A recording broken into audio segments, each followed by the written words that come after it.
कक्षा 6 में हम स्टार्ट करेंगे आज अभ्यास 4E। देखिए 4E में क्या कह रहा है, ये एक दंड चित्र दिया हुआ है। कह रहा है दंड चित्रों को देखकर नीचे दिए गए प्रश्नों के उत्तर दीजिए। तो ये एक दंड चित्र दिया हुआ है। इसमें देखिए यहाँ है परिवारों की संख्या, ये परिवारों की संख्या दी हुई है, ये बच्चों की संख्या दी हुई है। तो ये दंड चित्र के आधार पर हम इसके प्रश्नों को हल करेंगे। पहला प्रश्न है, दंड चित्रों से क्या सूचना प्राप्त हो रही है। तो ये दंड चित्र है, क्या सूचना प्राप्त हो रही है इससे, देखिए परिवारों की संख्या और बच्चों की संख्या। तो हम इसका उत्तर लिख सकते हैं।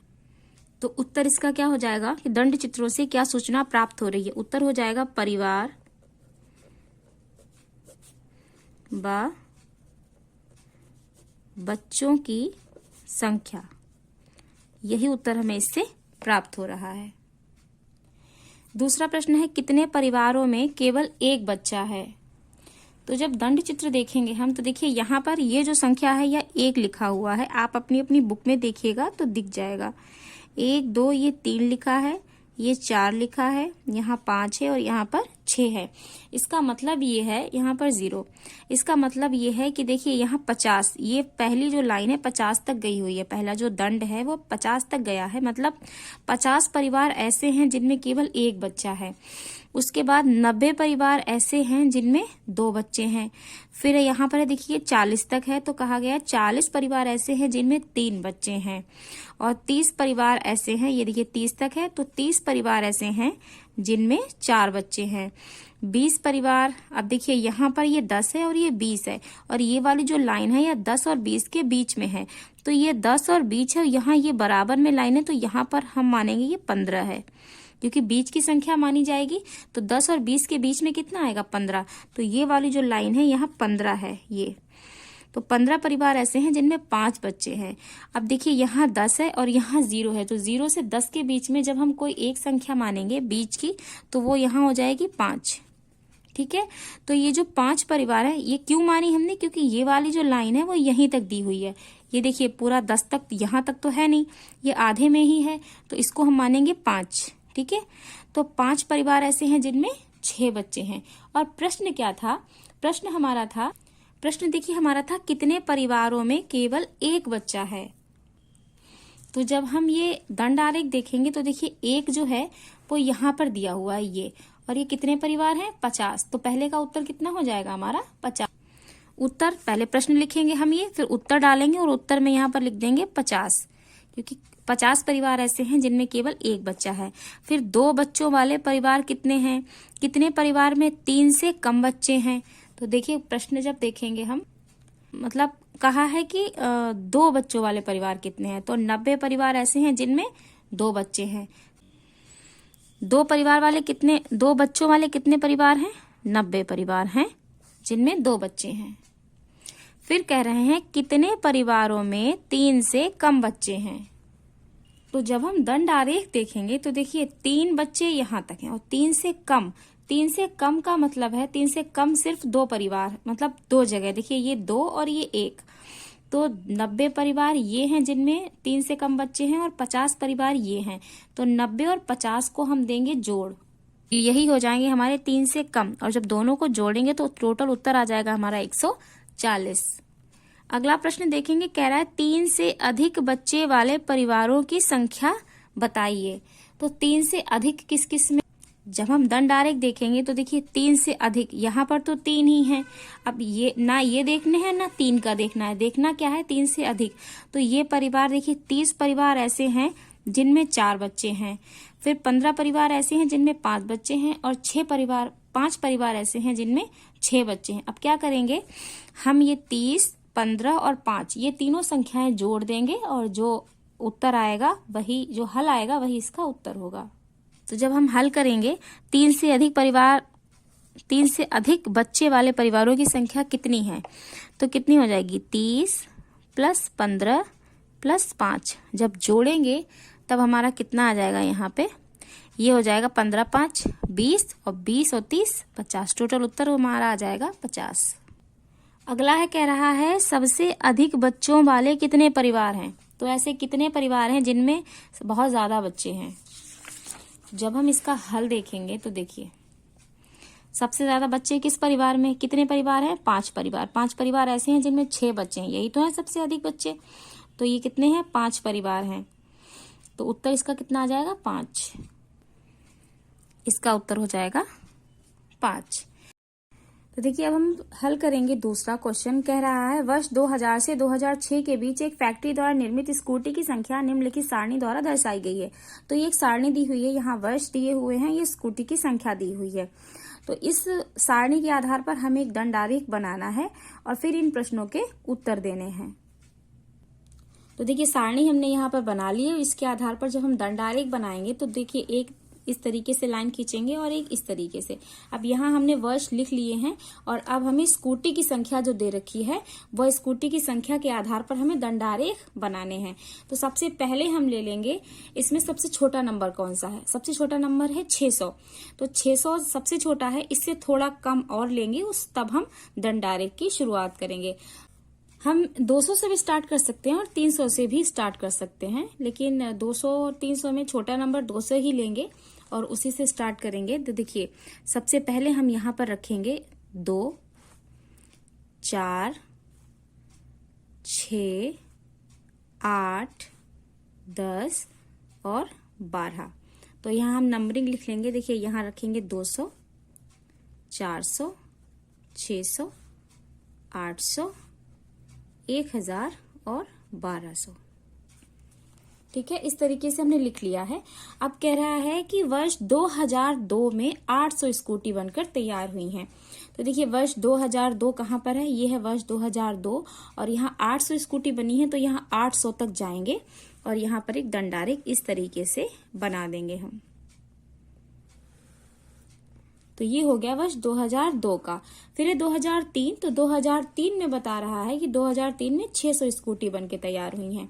तो देखिए 600 स्कूटी यहाँ तक आएगा तो यहाँ सीधे यहाँ तक जाएंगे ये, और यहाँ पर हम एक दंडारेख बना देंगे जो 600 तक जा रहा होगा। तो ये एक दंडारेख हो गया, 600 तक जा रहा है। फिर वर्ष 2004 में बता रहा है कि 900 स्कूटी बनकर तैयार हुई हैं। यहाँ 1000 है तो क्या करेंगे, 800 और 1000 के बीच में यहाँ पे हम 900 मान लेंगे, क्योंकि हर एक के बीच में 100 का गैप है। तो बीच में हम यहाँ पर मान लेंगे कितना है, 900 है। तो देखिए 1000 और 800 पे ना जा करके हम कहाँ जाएंगे, यहाँ पर जाएंगे और एक इस तरीके से दंडारेख 2004 में बना देंगे। फिर 2005 में बता रहे हैं कि 1100। तो 1100 कहाँ पर होगा, तो देखिए ये हमने 1000 माना है और ये 1200 माना है, तो यहाँ बीच में कहीं होगा 1100। ठीक है, अब हम यहाँ से एक सीधी लाइन यहाँ तक लाएंगे और यहाँ पर एक दंडारेख बना देंगे जो 1100 का होगा। ये एक दंडारेख बनके तैयार हो गया 1100 का। फिर है 2006 में 1200 है। तो देखिए 1200 हमने यहाँ पे माना है और जब 1200 में जाएंगे तो आएगा यहाँ पर कहीं, और यहाँ से हम एक लाइन ड्रॉ कर देंगे।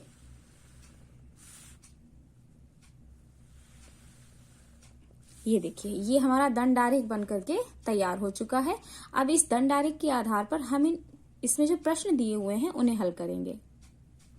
देखिए प्रश्न कह रहा है कि किस वर्ष में सबसे अधिक स्कूटी निर्मित की गई। तो यहाँ नंबर देख के ही पता चल रहा है कि इन नंबरों को आप देखिए 800, 600, 900, 1100, 1200। तो सबसे अधिक स्कूटी किस वर्ष में बनी है, 2006 में। 1200 बनी है तो 2006 पहले का उत्तर हो जाएगा यहाँ पर 2006। फिर है सेकंड क्वेश्चन हमारा, किस वर्ष में न्यूनतम स्कूटियां निर्मित की गई। तो सबसे कम स्कूटी किस वर्ष में बनकर तैयार हुई हैं। तो देखिए 800 है, 600 है।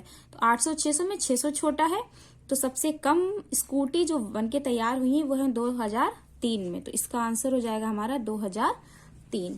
तो ये कंप्लीट हो गया सेकंड क्वेश्चन हमारा। थर्ड क्वेश्चन पे आएंगे। कह रहा है कि नीचे दी गई अंक तालिका के प्राप्तांकों की टैली चिन्ह की सहायता से बारंबारता ज्ञात कीजिए। तो देखिए ये कुछ संख्याएं दी हुई हैं, ये कुछ प्राप्तांक हैं और इन प्राप्तांकों के आधार पर इसमें हमें ये भरना है, टैली चिन्ह भरने। देखिए टैली चिन्ह तो मैं आपको बता चुकी हूँ, लेकिन फिर भी मैं एक बार इसमें बता देती हूँ। इसमें देखिए इन्होंने कहा है कि प्राप्तांक 7, ये जो 7 नंबर है इसको इन्होंने टैली चिन्ह इस तरीके से लगा के दिखाया। देखिए टैली चिन्ह का मतलब क्या होता है, हम जितनी संख्या होगी, जैसे कि कोई संख्या अगर 3 बार है तो हम इस तरीके से 3 लाइन ड्रॉ कर देते हैं। अगर कोई संख्या 4 बार है तो 4 लाइन ड्रॉ कर देंगे, और अगर कोई संख्या 5 बार है तो 4 बार ऐसे लाइन ड्रॉ करेंगे और एक लाइन इस तरीके से खींच देंगे। तो ये होता है हमारा 5 का।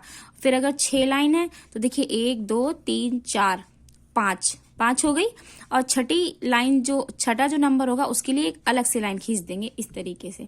तो ऐसे बनता है टैली चिन्ह। अब बात हुई है इसमें 7 की, तो 7 देखिए 7 का टैली चिन्ह इन्होंने खुद ही बना करके दे दिया है। क्यों? क्योंकि देखिए 7 एक बार यहां पर है, ये है 7 7 7 7 7 कितनी बार है, 1 2 3 4 5।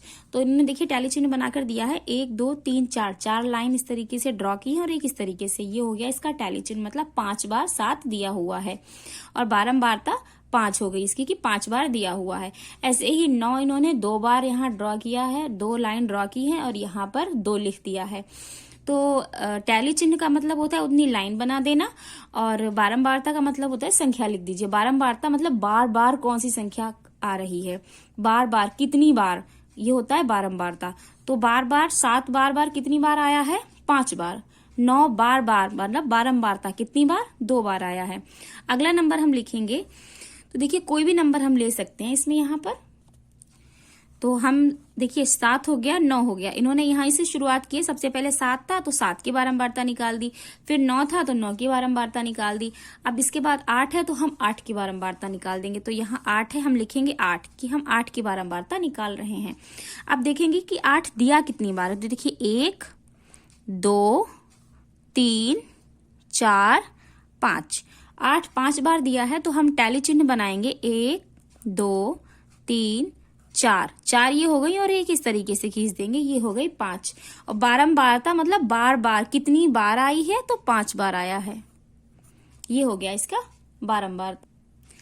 अब 8 भी हो गया, 5 यहाँ लिख लेंगे कि हम 5 प्राप्तांक 5 की टैली चिन्ह और बारंबारता ज्ञात कर रहे हैं। तो 5 कितनी बार है, देखिए 1 2 3, और फिर 3 के बाद यहाँ पर है 4, तो 5 दिया है 4 बार, तो टैली चिन्ह हम लगा देंगे इस तरीके से, ये हो गई देखिए 4।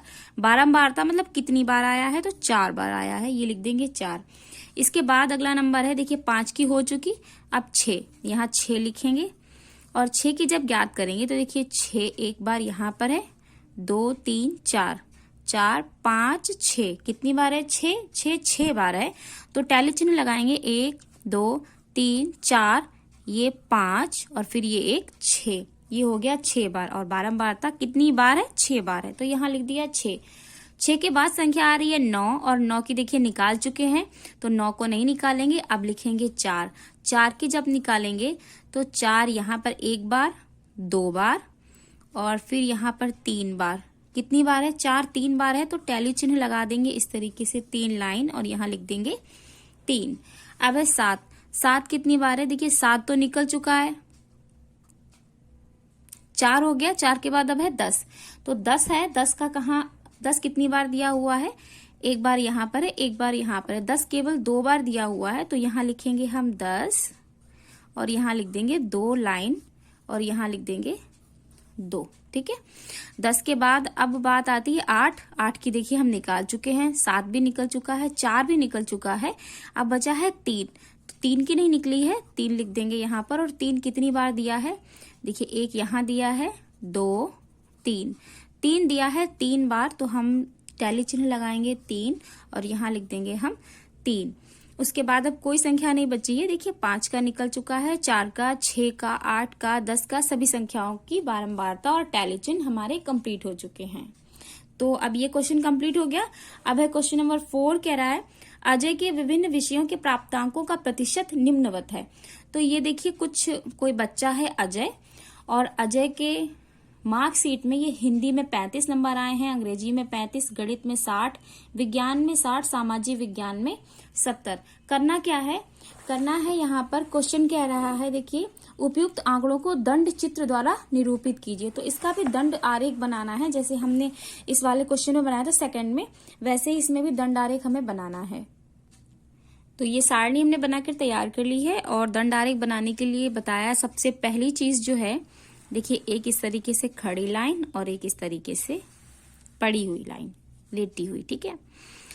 अब क्या करना है, नीचे कौन सी चीज रखनी है और ये खड़ी लाइन पे क्या रखना है। तो देखिए जो ऊपर की लाइन है वो नीचे रखते हैं और जो नीचे की है वो यहाँ पर रख देंगे। तो ऊपर क्या है, विषय दिए हुए हैं, विषय हम लिख लेंगे यहाँ सारे विषय। और प्राप्तांक जो है, ये कितने में प्राप्तांक कितना है, तो ये 100 में इतने नंबर मिले हुए हैं, तो हम 100 के प्रतिशत में 100 में इतने तो देखिए नीचे प्राप्तांक तो देखिए नीचे प्राप्तांक दिए हुए हैं। अब प्राप्तांकों का क्या करेंगे, हम यहां से परसेंटेज के हिसाब से हम सारे लिख लेंगे। तो कहां तक जाएंगे हम, 10 से शुरू करेंगे और 70 80 तक लिख लेंगे हम। तो देखिए यहां से स्टार्ट करेंगे, ये इसको मानेंगे यहाँ पे 0, 0 से ये 10 हुआ, 20, 30, 40, 50, 60, 70, 80, ये हो गया यहाँ पर 80। यहां से शुरुआत कर लेंगे 10, 20, 30, 40, 50, 60, 70। सबसे पहला विषय दिया हुआ है हिंदी और हिंदी में मिले हैं 35 नंबर। तो देखिए 35 कहाँ पर जाएगा, तो ये नंबर लिखे हैं क्योंकि, तो यहाँ देखिए 10, 20, 30 नंबर तो हो गए और हमने 30 और 40 लिखा है, बीच में लिखा नहीं है। तो ये जो बीच की ये जो लाइन जगह बची हुई है, इसके बीच में सबसे बीच में आएगा यहाँ पर 35, सॉरी यहाँ पर आएगा ये 35। तो ये हो जाएगा यहाँ पर हिंदी का 35। तो सबसे पहले हम लिखेंगे यहाँ पर दंड आरेख बनाएंगे, यहाँ तक लाइन खींचेंगे। देखिए 30 से थोड़ा ऊपर और 40 से नीचे, बीचों बीच में।